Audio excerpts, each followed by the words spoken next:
बिस्मिल्लाहिर्रहमानिर्रहीम, अस्सलाम वालेकुम। प्रोग्राम कौन पूछेगा के साथ मुदस्सर अलवी आपका होस्ट हाजिर है। नाज़रीन, पाकिस्तान में शोबा सेहत जो है वो हमेशा से ही दबाव का शिकार रहा है, क्योंकि पाकिस्तान की आबादी जो है वो दिन ब दिन बढ़ रही है और जो सेहत के जो ज़राए हैं, जो वसाइल हैं, वो एक महदूद हद तक हैं। पूरे पाकिस्तान में सेहत के शोबे में जो है वो बहुत बेहतरी की ज़रूरत है, लेकिन अगर बात की जाए पाकिस्तान के सबसे बड़े सूबे पंजाब की, जिसकी आबादी तकरीबन 14 करोड़ तक पहुंच चुकी है, यहाँ पे सेहत की सूरत हाल जो है वो बड़ी अबतर है और आवाम की तक जो सेहत की सहूलियात हैं बड़ी कम मैसर होती हैं। इसके अलावा जो इलाज की सहूलियात मौजूद हैं वहाँ पे जो वसाइल की कमी और इसके अलावा जहालत और अतायत जो है उसने जो एक पूरा सिस्टम को जकड़े हुआ है, जिसकी वजह से एक आम आदमी की सेहत जो है उसके तकाजे पूरे नहीं होते। पंजाब के बड़े अस्पतालों में आए रोज़ पेश आने वाले वाक़यात ख़बरों की ज़ीनत बनते हैं, और अगर कभी इत्तफाक हो किसी बड़े सरकारी अस्पताल में जाने का तो यूं गुमान होता है कि यहाँ एक हजूम लगा हुआ है, अस्पताल नहीं है, क्योंकि एक जो रश है वहाँ पे मरीज़ों का तांता बंधा रहता है, जबकि सहूलियात का फुकदान जो है वो आया रहता है। इस सारी सूरत हाल पर गुफ्तगू करने के लिए आज हमारे साथ मौजूद हैं पार्लिमानी सेक्रेटरी बराए सेहत पंजाब मैडम रुशिदा लोधी। उनसे आज गुफ्तगू करेंगे कि पंजाब की आवाम को सेहत की सहूलियात क्यों नहीं मैसर। जी madam, welcome to the show. जी, बिस्मिल्लाहिर्रहमानिर्रहीम। पहले तो जी आपने जो पंजाब का और हॉस्पिटल्स का जो नक्शा खींचा है ना, इतना खौफनाक है। आप पब्लिक को इतना ज़्यादा ना डराएं कि हालात इतने ख़राब हैं। अल्हम्दुलिल्लाह बहुत सारी चीज़ों में बेहतरी आ चुकी है और बहुत सारी चीज़ें बेहतरी की तरफ गामज़न हैं। तो क्योंकि आपको मालूम है कि हमारी इस वक्त जो सीएम पंजाब हैं मैडम मरियम नवाज शरीफ साहिबा, जिनको मैं हमेशा सुपर सीएम कहती हूँ, उनका जो सबसे पहला फोकस है और जो सबसे पहला दिल से करीब प्रोजेक्ट है ना, वो है ही बेसिकली हेल्थ। उन्होंने हेल्थ को फोकस किया हुआ है। अगर आप देखें हेल्थ के लिए अभी मैं रिसेंटली देख रही थी, टीवी पे आ रहा था न्यूट्रिशन प्रोग्राम के हवाले से, जैसे वो स्कूलों में जाके बच्चों के लिए वो मिल्क जो है वो प्रोवाइड कर रही हैं। तो ये एक बड़ी मैं समझती हूँ कि बेहतरीन एक उनकी सोच है कि अगर बच्चे की जो फिज़िकल बॉडी है वो अगर सेहतमंद रहेगी तो ब्रेन भी सेहतमंद रहेगा, और सेहतमंद ब्रेन सेहतमंद लोगों को माशरे में जो है ना वो पैदा करेगा, और वही बच्चे जब बड़े होंगे तो हेल्दी ब्रेन के साथ पाकिस्तान का ब्राइट फ्यूचर होंगे। बाकी रहेगी बात हॉस्पिटल्स की, जो अभी आपने बात की है, तो उसमें आपने खुद ही कहा कि भी 14 करोड़ से ज़ायद आवाम हमारी पंजाब में है। मैंने ये भी देखा है कि पंजाब से बाहर से भी लोग, कई बार मैं हॉस्पिटल में विज़िट करने गई हूँ तो दूसरे सूबों से भी लोग पंजाब में आते हैं अपना ट्रीटमेंट करवाने के लिए, और बेशुमार इनिशिएटिव हेल्थ सेक्टर में मैडम मरियम ने लिए हैं। अगर मैं उनको गिनवाने लगूं तो शायद आपके प्रोग्राम का जो टाइम है वो ख़त्म हो जाएगा, लेकिन जी वो जी मैडम, इनिशिएटिव्स ख़त्म मैं नहीं होंगे। आपकी बात से इतफाक इस सेंस में करता हूँ कि आपकी गवर्नमेंट अभी आए हुए 10-11 महीने हुए हैं, लेकिन पंजाब की आवाम को जो है कोई मरीज़ है वो अस्पताल में जाता है तो उसको एक लंबी लाइन है, रश है, उसको कम करने के लिए पंजाब गवर्नमेंट क्या इकदाम कर रही है? जी देखिए, बात ये है कि जब आबादी ज़्यादा होती है, मसाइल ज़्यादा होते हैं, तो उनको हल करने के लिए थोड़ा-सा टाइम लगता है। अभी जैसे कि आपने खुद ही फरमाया है कि अभी कुछ ही महीनों के अंदर बहुत सारी तब्दीलियाँ आपको बेहतरीन और पॉजिटिव तब्दीलियाँ नज़र आई हैं।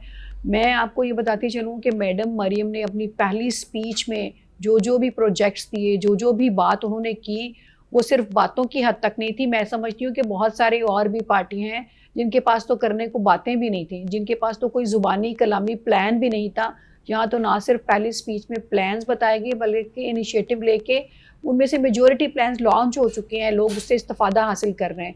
अगर मैं हेल्थ सेक्टर की बात करती हूँ, जैसे आपने कहा जी बहुत रश है, तो इसमें मज़ीद हॉस्पिटल्स जो हैं वो बन रहे हैं। जो पहले हॉस्पिटल्स हैं उनकी रीवैम्पिंग का काम हो रहा है, बेशुमार हॉस्पिटल्स में रीवैम्पिंग हुई है। अभी आप देखें लाहौर के अंदर पाकिस्तान में ऐसा हॉस्पिटल शायद आपको पहले नज़र नहीं आएगा, और अगर है भी जो हॉस्पिटल्स मौजूद हैं उसकी भी बुनियादें जो हैं वो PMLN के हमारे लीडरान ने ही रखी हुई है, मियाँ नवाज शरीफ साहब ने, मियाँ शहबाज शरीफ साहब ने। अब जो कैंसर हॉस्पिटल बनने जा रहा है नवाज शरीफ साहब के नाम से, और वो रिसर्च पूरा सेंटर होगा, और वहाँ पर उन्होंने ऐसा हॉस्पिटल बनेगा कि जिसमें ये नहीं कहा जाएगा कि ये 3rd या 4th स्टेज का मरीज़ है, इसको वापस ले जाएं, इसका हम ट्रीटमेंट नहीं करेंगे। उनकी पेन को मैनेज करने के लिए वो अलग से ब्लॉक बना दिया गया है, जहाँ पर 3 और 4th स्टेज के जो पेशेंट्स आएंगे उनका वहाँ ट्रीटमेंट किया जाएगा और उनकी पेन का इलाज किया जाएगा। ज़िंदगी तो उतनी ही जी, है जितनी अल्लाह ने पैलिएटिव दे केयर दी। के हवाले से आप जिक्र कर रहे हैं जी कि उनकी जो जी पेन मैनेजमेंट करेंगे, जी लेकिन सवाल ये है कि कैंसर का जो इलाज है पाकिस्तान में उसके ऊपर रिसर्च नहीं है। एक दूसरी बात ये है कि इसके लिए जो ह्यूमन रिसोर्स रिक्वायर्ड है वो पाकिस्तान में अवेलेबल नहीं है तो बड़ा लिमिटेड है। तो जो नवाज शरीफ कैंसर हॉस्पिटल जिसका आप जिक्र कर रहे हैं उसके लिए फिर ह्यूमन रिसोर्स बाहर से लाएंगे आप? देखिए, उसके लिए मैडम सीएम ने अपनी जो ग्राउंड ब्रेकिंग सेरेमनी थी इस हॉस्पिटल की, उसमें अपनी स्पीच में मैडम ने फरमाया है कि ये जो मंसूबा है हम जल्द अज जल्द मुकम्मल करेंगे ताकि पाकिस्तान के अंदर कैंसर की रिसर्च और कैंसर के पेशेंट्स को कहीं दूसरे मुल्क या दूसरे सूबे में तो कहीं फैसिलिटी है ही नहीं, लोग दूसरे सूबे से मेरे पास आते हैं और आके अपना ट्रीटमेंट करवाते हैं। पंजाब में मैंने देखा है कि बेशुमार हॉस्पिटल्स में मेरा विजिट होता है तो लोग दूसरे सूबों से आए हुए होते हैं।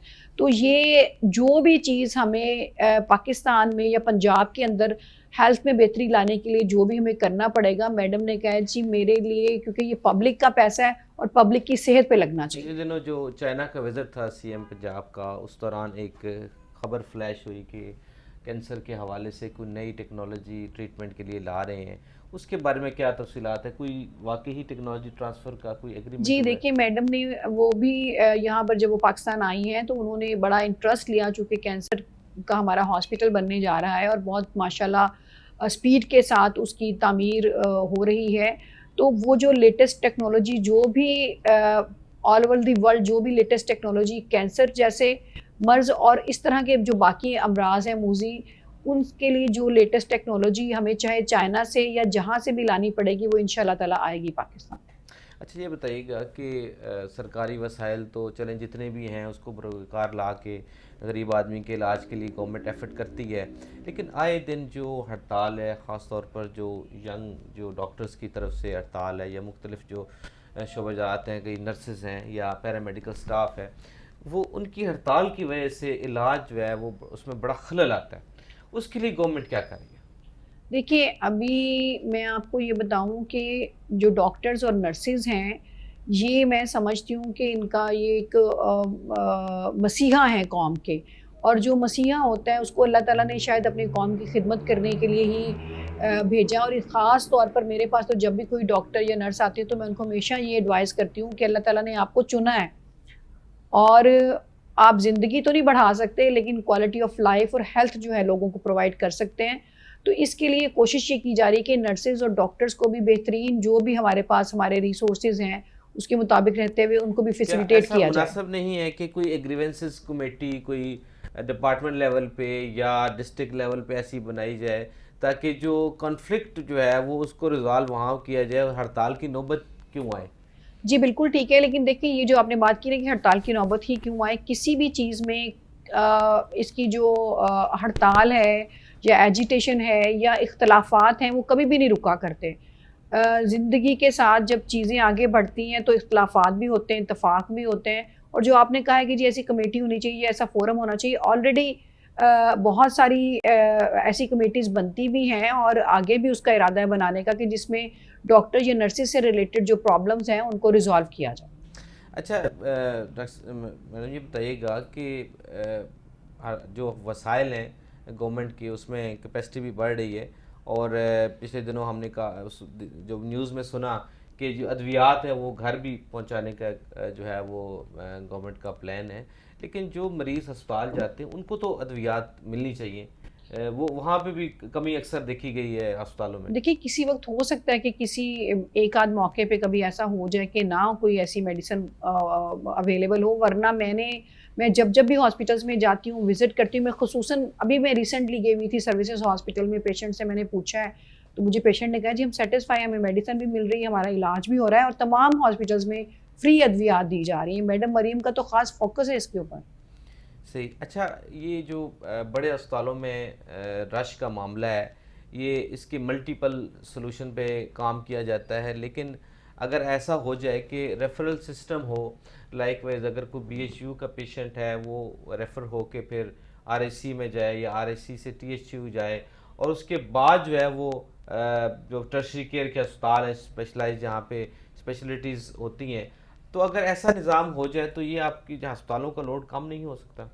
जी, बिल्कुल देखिए, नई से नई पॉलिसीज़ बन रही हैं और बड़े साइंटिफिक वे में और बहुत स्ट्रैटेजी के साथ ये सारा जो पेशेंट्स का रश है इसको मैनेज किए जाने की कोशिश की जा रही है। या जहाँ तक आपने अलायंसेस की रेफरेंस की बात के रेफ़र कर दिया जाए पेशेंट को, तो मैं इसमें एक छोटी-सी बात आपसे करना चाहूँगी कि जो हमारे चिल्ड्रन हॉस्पिटल में जो बच्चे आते हैं कार्डिक डिज़ीज़ के साथ, एक प्रोग्राम कार्डिक डिज़ीज़ से रिलेटेड मैडम मरियम नवाज शरीफ साहिबा ने वो कार्ड इंट्रोड्यूस करवाया है, जिसमें जो बच्चे जिनकी एक लंबी लाइन है, जिनकी सर्जरीज होनी है, उनका ट्रीटमेंट होना है और वो रश की वजह से नहीं हो पा रहा, तो उन बच्चों को दूसरे प्राइवेट हॉस्पिटल्स के साथ जिनके साथ कॉन्ट्रैक्ट हमने कर लिए हैं कि जी यहाँ पर उनका ट्रीटमेंट होगा और उसके जो एक्सपेंस हैं वो पंजाब गवर्नमेंट बेयर कर रही है। और बेशुमार बच्चों की इस कार्ड के तहत जो है वो ट्रीटमेंट हो भी चुका है और सर्जरीज हुई हैं और बच्चे माशाल्लाह सेहतमंद होकर अपने घरों को गए हैं। इस तरह डिफरेंट और हॉस्पिटल्स में भी ऐसे हो रहा है। जी, इसके अलावा जो दिल की बीमारियां हैं वो एक आजकल एक बहुत बड़ा सब्जेक्ट है, और उसमें जब भी लाहौर का जिक्र हो या पंजाब का जिक्र हो तो उसमें पीआईसी का नाम जो है वो हमेशा जो है वो सर फहरिस्त रहता है। पीआईसी की सर्विसेज भी हैं, यहाँ पे मरीज़ आते हैं अपना इलाज करवाते हैं, लेकिन बड़ी लंबी क्यू जो है वो लगती है। तो हमारे इंफॉर्मेशन के मुताबिक जो कैथ लैब है उसकी शायद कैपेसिटी कम है, तो अगर बाकी हॉस्पिटल जहाँ पे रिवैम्प हो रहे हैं या नए लग रहे हैं, तो क्या कैथ लैब को बढ़ाने में कोई अरबों का खर्चा तो शायद नहीं होगा? अगर होगा तो नए अस्पताल भी तो बन रहे हैं, वहाँ पे भी एक्सपेंस है, तो कैथ लैब को क्यों नहीं इम्प्रूव किया जा रहा? नहीं, नहीं, बिल्कुल इसकी भी इम्प्रूवमेंट हो रही है और हर हॉस्पिटल में जैसे रिवैम्पिंग मंसूबे आए हैं और हुए भी हैं, इसी तरह से पीआईसी में भी डिफरेंट मौक़ों पे रिवैम्पिंग हुई है और हम कोशिश कर रहे हैं कि मैक्सिमम जो पेशेंट्स हैं वो ट्रीटमेंट उनका यहाँ पे हो हॉस्पिटल में। सही। अगर लाइकवाइज जहाँ पे जिना हॉस्पिटल के सामने भी एक जो है वो PIC2 बना रहे हैं, तो उसकी कास्ट जो है वो बहुत ज़्यादा अरबों में बताई जाती है। तो कैपेसिटी अगर कैथ लैब की स्पेशली अगर मशीनरी अगर आ जाए तो उससे ये होगा कि कम से कम क्यू तो कम हो जाएगी। ऑब्वियसली जी, मशीनरी भी आएगी और आप खुद ही कह रहे हैं और मैं भी कहती हूँ, सबको मालूम है कि हॉस्पिटल में जितना रश है तो ज़ाहिर है नए प्रीमिसेस की भी तो ज़रूरत पड़ती है, नए हॉस्पिटल्स की भी ज़रूरत पड़ती है। वक्त के साथ साथ जैसे रश बढ़ता जा रहा है वैसे हॉस्पिटल्स की तादाद भी तो बढ़ाने की हमें कोशिश करनी चाहिए और कर भी रहे हैं। पाकिस्तान में ज़चगी के दौरान बच्चों की अमवात जो है वो उसमें एक बड़ा जो है एक क्वेश्चन मार्क पाकिस्तान के लिए है, तो हेल्थ डिपार्टमेंट इस हवाले से क्या इक़दाम कर रही है? देखिए, इस हवाले से बहुत सारे इक़दाम किए गए हैं क्योंकि इसको बड़ा नोटिस किया गया कि ज़चगी के वक्त जो माँ है उसकी उसकी मौत वाक़ई हो जाए, ये बड़ा ही अफसोसनाक बात है। तो इसके लिए बहुत सारे जो है ना वो नए सेंटर्स बनाए गए हैं। उसके अलावा जो वहाँ पर जो ऑलरेडी गाँव में या छोटे एरियाज़ के अंदर जो दाइयाँ काम करती हैं उनकी ट्रेनिंग के लिए सेंटर्स बनाए गए, उनकी तादाद में इज़ाफ़ा किया गया है। उसके अलावा जो मदर की जो डाइट है उसके ऊपर तवज्जो दी जा रही है कि जो आयरन या कैल्शियम की कमी की वजह से माँ के ऊपर जो उसकी सेहत पे असरात गलत आते हैं जिसकी वजह से मौत वाक़ई हो जाती है। तो ऐसे सेंटर्स भी बनाए गए हैं जहाँ पे माँ और बच्चे को न्यूट्रिशन के लिए जो है ना वो कमी ना रहे उनके अंदर। सही। मुल्तान में एक एड्स के हवाले से एक बड़ा वाक़या जो है वो हाईलाइट हुआ मीडिया पे, तो उसके बाद फिर उसकी जो रोकथाम के लिए इक़दाम किए गए महकमे की तरफ से? जी, बिल्कुल इक़दाम किए गए। मैं खुद भी वहाँ पर बल्कि गई थी जब ये वाक़या पता चला, तो मैंने विज़िट किया वहाँ हॉस्पिटल में जाके, डॉक्टर्स के साथ मिली, वहाँ के स्टाफ से मिली हूँ। तो उसके बाद सबसे ज़रूरी तो यही चीज़ है कि जो उनके प्रॉपर जो डायलिसिस के लिए जो पेशेंट्स आते हैं उनके एसओपीज़ होते हैं, वो एसओपीज़ फ़ॉलो किए जाएँ ताकि उसकी इन्वेस्टिगेशंस हों, उनका टेस्ट करवाया जाए, उनका HIV का टेस्ट भी हो, उनका हेपेटाइटिस का टेस्ट भी हो, और अगर खुदा ना खास्ता कोई उसमें पेशेंट निकल आता है तो उनके लिए अलग से मशीन मुख्तस कर दी गई है वहाँ पे कि अगर कोई पेशेंट ऐसा आता है तो उसको इसी मशीन के ज़रिए से जो है ना वो उसका डायलिसिस किया जाएगा। सही।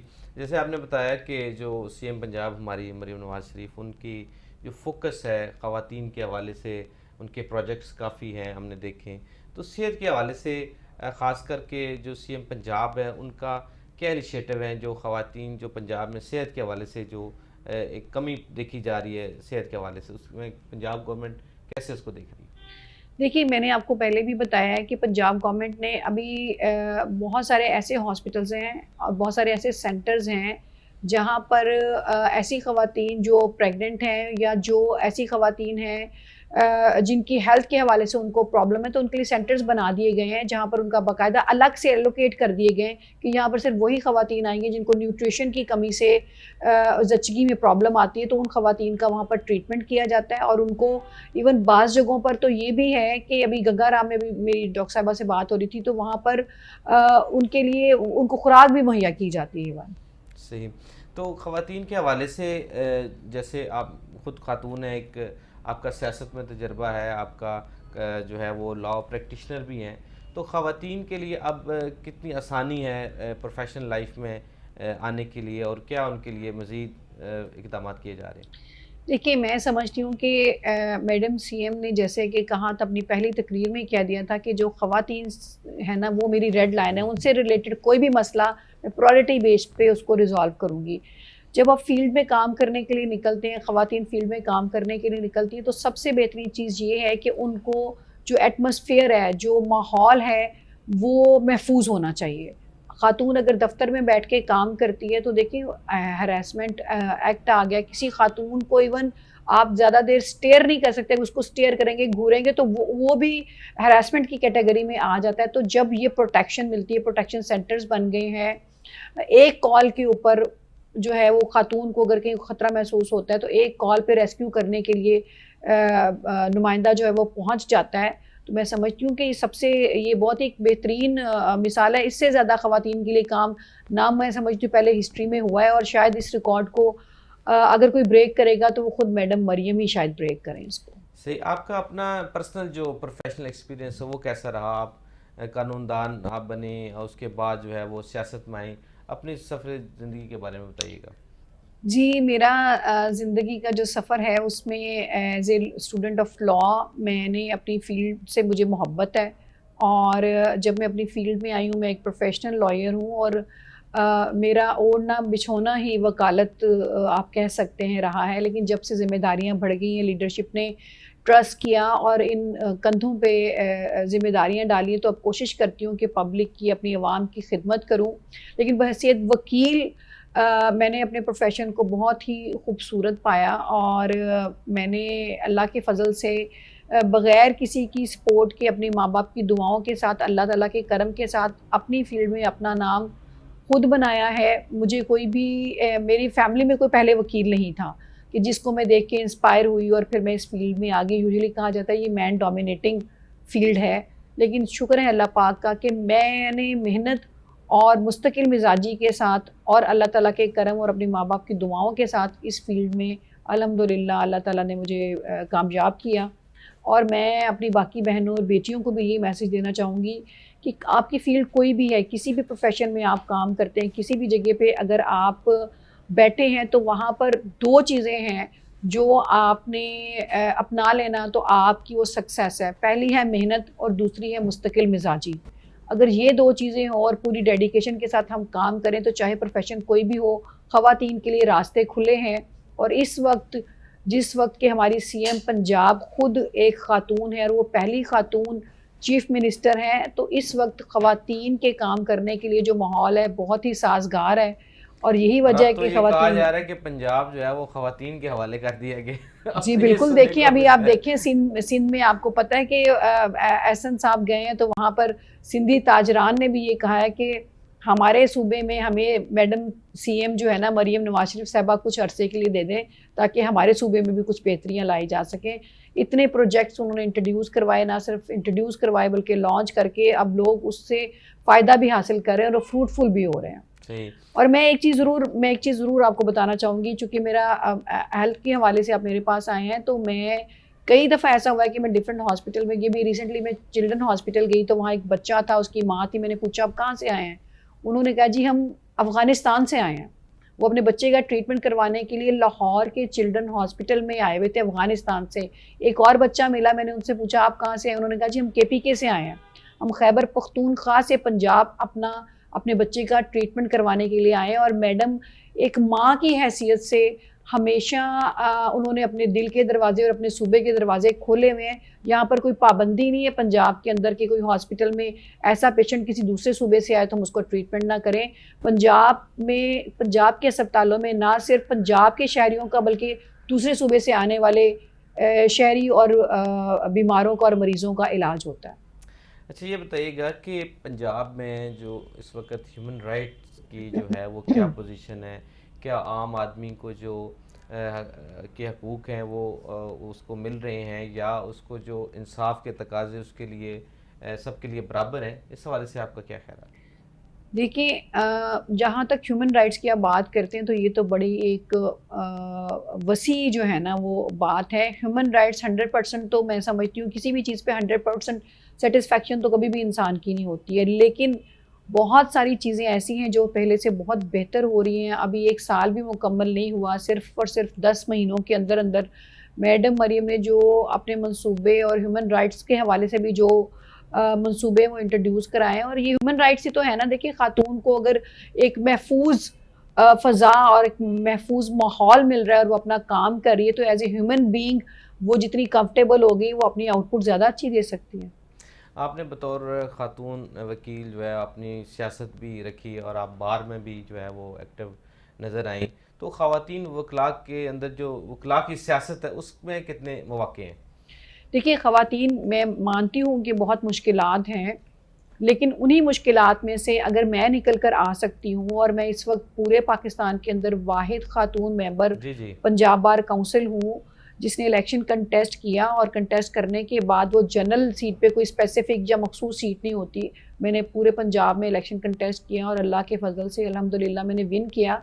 तो मेरी बाकी बहनों के लिए भी रास्ते खुले हैं, अगरचे मुश्किलात हैं, लेकिन मुश्किलात का सामना जो है वो करने के बाद ही राहत और कामयाबी मिलती है। जी जी। अच्छा, जैसे कि आपने खुद बताया कि आप बार कौंसिल का इलेक्शन कंटेस्ट किया, उसमें हिस्सा हैं, तो ये बार को इतनी इम्पोर्टेंस क्यों मिलती है, या उसकी क्या ऐसा रोल है जिसकी वजह से वो समझा जाता है कि बार कौंसिल के जो अगर आप मेंबर हैं तो आप निस्बतन सुपीरियर पोजीशन पे होंगे?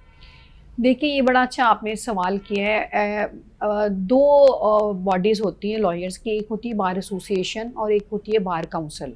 जो बार काउंसिल है ये मदर बॉडी है और ये रेगुलेटरी बॉडी है, और ये सारी की सारी बाकी बार एसोसिएशंस को रेगुलेट करती है। कानून साजी का जो अमल है, ये जो भी रूल्स एंड रेगुलेशंस हैं वो पंजाब बार काउंसिल या जिस भी सूबे की वो बार है उसमें ही होते हैं। इस हवाले से ये एक इम्पॉर्टेंट है। बाकी ओवरऑल अगर आप बात करें कि लॉयर्स को या लॉयर्स कम्युनिटी को या बार एसोसिएशंस को या बार काउंसिल्स को इम्पोर्टेंस क्यों दी जाती है, तो मैं ये समझती हूँ कि lawyers cream of the society हैं, ये ब्रेन्स हैं सोसाइटी के। तो जब भी कोई मसाइल आए, जब भी मुल्क पर बुरे हालात आए, हमेशा आगे बढ़कर लॉयर्स ने ही पहला कदम बढ़ाया और फिर अल्लाह ताला ने उनको कामयाबी से भी नवाजा। और पाकिस्तान तो बना ही एक वकील के तवस्सुत से, और वही उसके बानी है हमारे और आपके हम सब के कायदे आज़म मोहम्मद अली जना। जी। अच्छा, ये रिसेंट डेवलपमेंट हुई है पीका एक्ट के हवाले से, हम डिस्कशन भी इस हवाले से कर रहे थे कि पीका एक्ट में क्या ऐसी तरमीम की गई हैं जो जिससे एक जो साइबर क्राइम्स हैं उसके हवाले से, या जो फेक न्यूज़ है उसको उसके अंदर कैसे क्लासेस, कौन कौन सी क्लासेस शामिल की गई हैं जो कि हमारी जो सोशल मीडिया पे जो ज़िंदगी है उसको महफूज बना रहे हैं? देखिए, ये भी बड़ा रेलेवेंट और इम्पॉर्टेंट क्वेश्चन है आपका। बात ये है कि ये भी आपके पास कैमरा है, माइक है या फ़ोन आ गया, हर एक के हाथ में मोबाइल फ़ोन्स हैं। आप जहाँ चाहें खड़े होके एक वीडियो बना लें, एक पिक्चर बना लें, या उस पर कोई न्यूज़ चला दें, एक स्लाइड ही चल जाए, तो सामने वाले के बारे में अगर वो कोई ऐसी गलत खबर है और वो झूठी भी है तो सामने वाले की तो ज़िंदगी ख़त्म हो गई ना। क्योंकि एकदम से सोशल मीडिया, आप कहते हैं जी, एक मतलब पूरी दुनिया एक हो चुकी है इस टाइम। तो अगर टीवी पे या सोशल मीडिया पे कोई भी गलत खबर जो चलाता है, ये रिस्पॉन्सिबिलिटी तो उसकी है ना, और उसी को वो रिस्पॉन्सिबिलिटी लेनी भी चाहिए। क्योंकि अगर मेरे बारे में आप कोई गलत खबर लगा देते हैं अपने टीवी में या सोशल मीडिया पे और मोबाइल पे लोग उसको देख रहे हैं, तो मैं तो किस किस को वजाहतें देती फिरूंगी। फ़र्ज़ ये है कि जिसने वो खबर चलाई है उसका ये फ़र्ज़ है कि वो उसको साबित भी करे कि जो मैंने खबर चलाई है ये मैंने गलत खबर अगर चलाई है या मैंने सही खबर चलाई, उसकी जिम्मेदारी पूरी की पूरी उसके ऊपर होनी चाहिए। तो इसके ऊपर तो ज़ाहिर है ज़ाब्ते बनने की ज़रूरत है, और इस पे अमल दरामद की भी बहुत ज़रूरत है। पीक ऐड के हवाले से मज़ीद भी गुफ्तगू जारी रखेंगे। इस वक्त जो ब्रेक का वक्त हुआ चाहता है, इंशाल्लाह ब्रेक के बाद दोबारा हाजिर